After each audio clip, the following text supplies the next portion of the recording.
Hi everyone, in this video I'm going to talk to you a little bit about the English landmarks, their uses, I'm going to compare them and then share with you my opinions on which one you should get in Feudal, Castle and Imperial Age. This video is divided in chapters, so there will be a chapter for every landmark and for every comparison, so you can just skip through the video using the timeline and just see the parts that you're interested in. I already have a video similar to this one for the Rus landmarks, and there may be some more in the future. Probably the first one will be on the French once I get more comfortable with the other civs. So if you like this video, you can find others like this on my channel. But now let's just finish the introduction and start with the actual landmark description. Okay guys, the first age that we gotta cover is the Feudal Age. When going Feudal with English, your first option will be the Abbey of Kings. I'll tell you really straight, this landmark is one of the least used and probably weakest landmarks in the game. Not only because the other one is pretty good, but mainly because this one is underwhelming.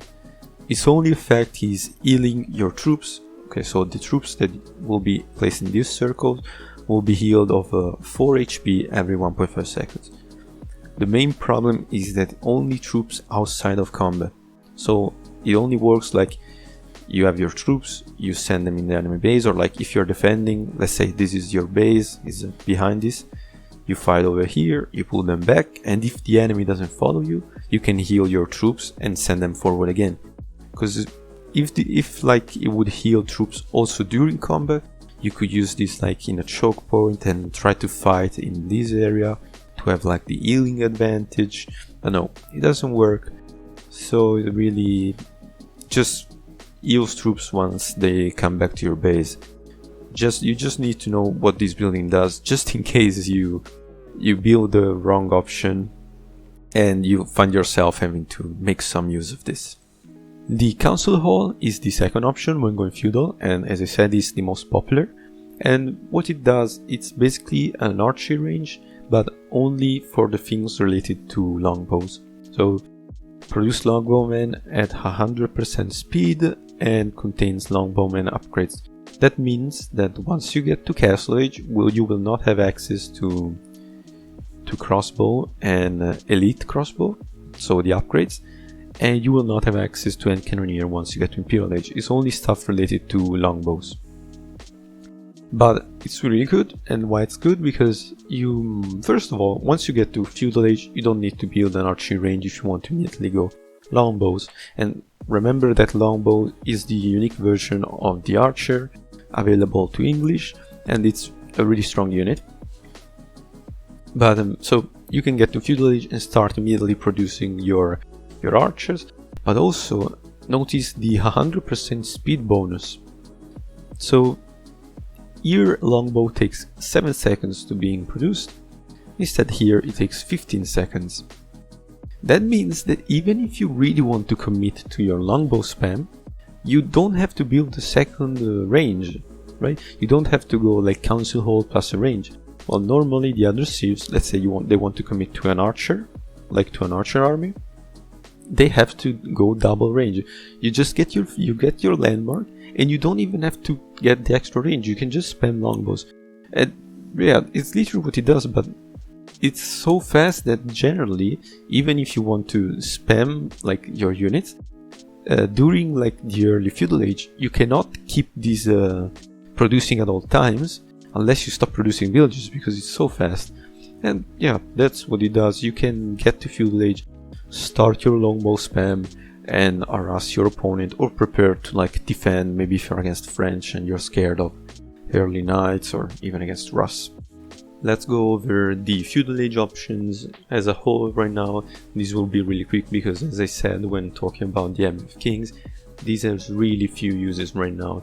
Maybe some new strategies will come out in the futures, maybe from some pros that will figure out some ways of using this, or more likely is that there will be some buffs to this landmark. Until then, I would say this is one of the few cases when you should go like 100% of the time Council Hall. Even if you don't want to make longbows from the start, maybe you want to go spearmen because you expect cavalry, it's still useful to have these building that produces longbows really fast. If you have to tech switch, which means you have to like change the composition of your army, because maybe you have to counter some units with longbows, or just maybe in later phases of the game you want to add some longbows, even not just in Feudal Age. So 100% of the time, Council Hall, don't actually be really careful when going Feudal not to misclick and make the Abbey of Kings, because it happened to me a couple of times and it's always rough. Well, now we get into the Castle Age options for English, and English landmarks in Castle Age are super straightforward. You get either a keep or a town center, nothing more, nothing less. This is the White Tower and this is the keep, of course.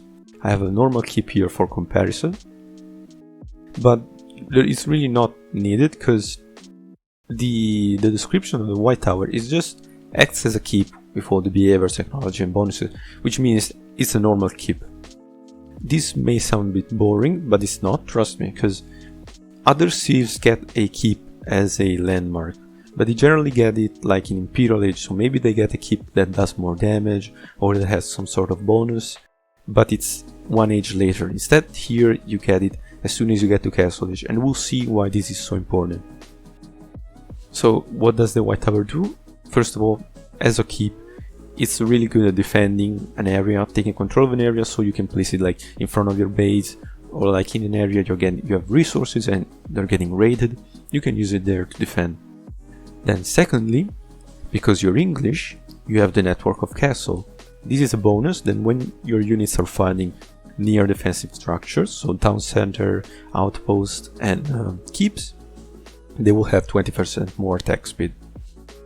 This you could achieve with an outpost, right? You don't need a White Tower to get this bonus, but what's important is that English keeps, so also the normal ones, can have this stack over here, the network of citadels, which increases this bonus from 25% attack speed to 50% attack speed when you're fighting around defensive structures.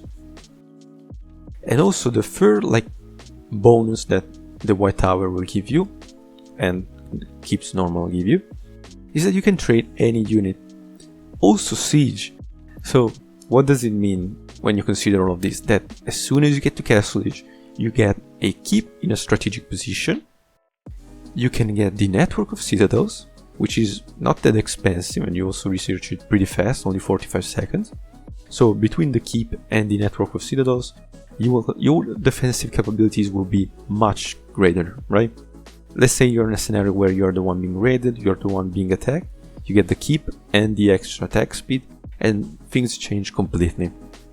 And also, as soon as you get to Castle Age, you also have a siege workshop, and this gives you so much tempo, right?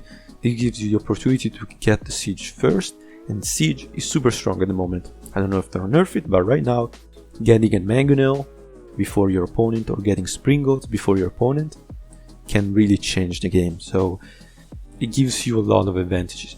The only difference that's not mentioned in the description between these and a normal keep is that the White Tower has 5 extra slots to garrison units, but this is really the least important thing, I would say. And here we have the King's Palace. This is the town center option for Castle Age. We've just seen the keep option, which is the White Tower.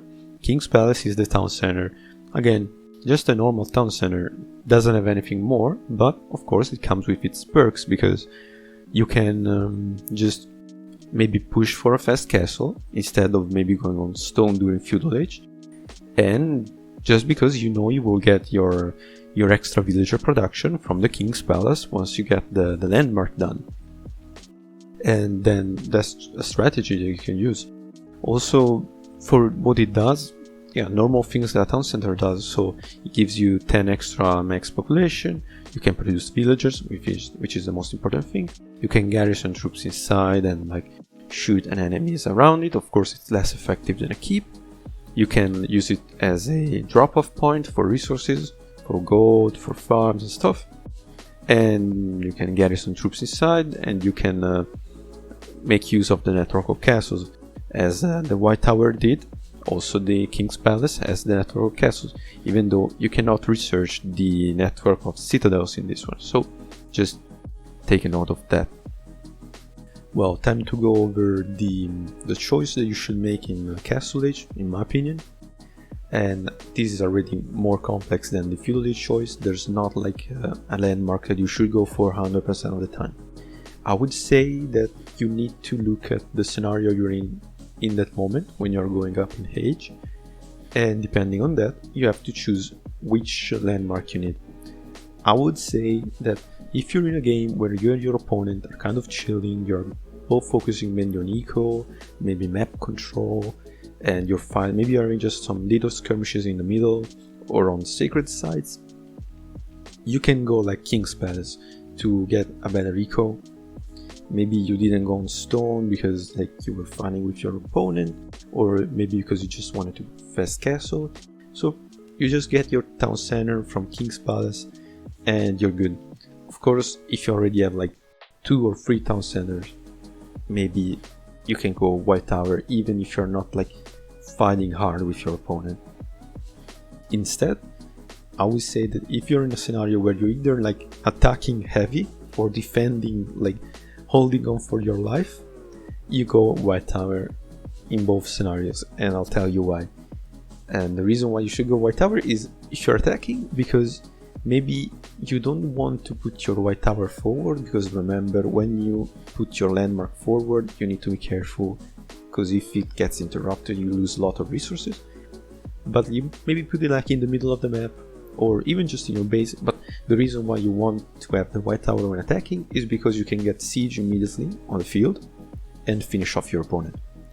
Instead, well, the reason you want to get the White Tower if you're defending for like with all you have, your enemies going all in, is because of course you need the keep to improve your defenses, and also the network of citadels. So I would say, really, when you're going castle, try to identify the scenario you're in the moment and make the right decision, because it's a big one. And we finally arrived at Imperial Age. Now in Imperial Age your first option will be this Wynguard Palace, and it's another straightforward landmark. English are pretty simple to understand. It does only one thing, and it is producing this Wynguard army. This is not a special unit, it's a group of normal units that you can see on screen right now. It's 1 longbow, 1 spearman, 1 man-at-arm, 1 knight and 1 trebuchet. They're all produced together for 100 wood, 100 food and 200 gold. If you make like all your calculations, which I would like have on screen right now, you will see that these 5 units, if you consider also the trebuchet, produced by themselves, so you produce like trebuchet in the siege workshop and everything, they will be way more expensive than what you would pay in this Wynguard Palace. And yeah, that's why like the landmark exists, right? It gives you these 4 units at a super discount price. Of course there's a catch, and the catch is that you can produce only 1 at a time. You cannot build more of this building, so you will only have 1 Wynguard army every minute and 15 seconds. What you have to do if you choose to build this building is literally spam this thing over here. You need to always keep it like working, because even just the trebuchet by itself costs more than this Wynguard army. So if you don't need these 4, right, you build the trebuchet, you keep the trebuchet, and you just send these 4 to die every time. And really, but generally you will, like, maybe you're using like siege and men-at-arms, so you send these 3 to die, right? You keep the trebuchet and you keep the men-at-arm, because of course now you see they're like normal, they're the basic version, so you have like hardened spearmen, longbow and vanguard men-at-arms, but they're obviously affected by your tax. So if you have like elite men-at-arms, you will have an elite man-at-arm. If you have elite knights, you will have an elite knight, not a normal knight. So really, if you just build this, if you want to have like cheap, like some units that keep coming and keep being produced for really cheap, that's what this building does. Our final landmark for this video is the Berkshire Palace, your second option when going Imperial Age. This is an improved version of the keep. If you remember, some minutes ago we talked about the White Tower, which was the Castle Age landmark, which was a normal keep. This of course is improved because you're going Imperial Age, it's way more expensive, so you expect to have a landmark that has something extra. And it does have something extra. It gives you a keep with 50% more weapon range, which also means like also the Springle and the cannon have extra range if you get them. And also double the number of hollow slits. It means that it basically shoots more arrows when firing at enemies. Of course, it also has the network of castles, it has the possibility of a researching network of citadels, and it acts as another production building, so you can get siege or you can get like normal units, anything. And like the White Tower, it has these extra 5 garrison slots compared to a normal keep that has 15. And what is this castle useful for? In my opinion, this is really good to defend your eco, right? Because the extra range means that you can place this in your base and you can cover a really wide area defending more like stuff. Maybe you have like a gold mine, like here I have some stuff to show, but this is not like what an in-game eco would look like, but just you can protect like your farms. Generally with English you have lots of farms because they're cheaper and they give you also gold, so you can protect your farm with this Berkshire Palace. Then also, since you have maybe a wood line in range, you can also protect that one. And because it shoots more arrows than normals, you can really kill quickly little groups of units that come and try to raid your eco. So in late game these can like make you worry a lot less about having to defend your eco from little groups of raids. And really, for everything else, is just a normal kit. Okay, we're back at the English tech tree for our final crossroad. Which landmark, which palace should you build when you get Imperial Age? Now, from what I've seen from my games and from like streams and pros and other players choosing, it's not like the Wynguard Palace is useless, but it's kind of like, it feels more like a castle age landmark, if you get what I mean, right? You get a bunch of different units and you get like the trebuchet, which already is kind of outdated, right? Imperial Age is more bomb birds and like, yeah, some springles and stuff like that. Like trebuchet is a bit too slow for Imperial Age. And it's not as reliable. The different units, maybe you don't need the longbows, you don't need the spearmen. Creates a bit of confusion. Maybe you get popcat and you have like some random units instead of getting like some springles. And I don't know, it's hard to get a lot of effectiveness from the Wynguard Palace. While the Berkshire Palace will always be helpful, right? Even if you don't use it, as I said, like protect your eco perfectly, protect all your farms, you just place it in a way, in a place that you need a castle. Yeah, it will always be useful, and it acts as another production building that you can use to spam some bombards, some springles and stuff like that. So I would say, unless you really find a good use for Wynguard Palace, I would say Berkshire Palace, the keep landmark, is the best one when going Imperial. That was the last comparison, so now the video is over. I thank you if you've listened all the way up to here. You could consider leaving your feedback if you liked the video, if you didn't like the video, and maybe subscribe if you actually want to see more of this. And that was it for today. I hope I'll be able to make the next one soon, and see you in the next one.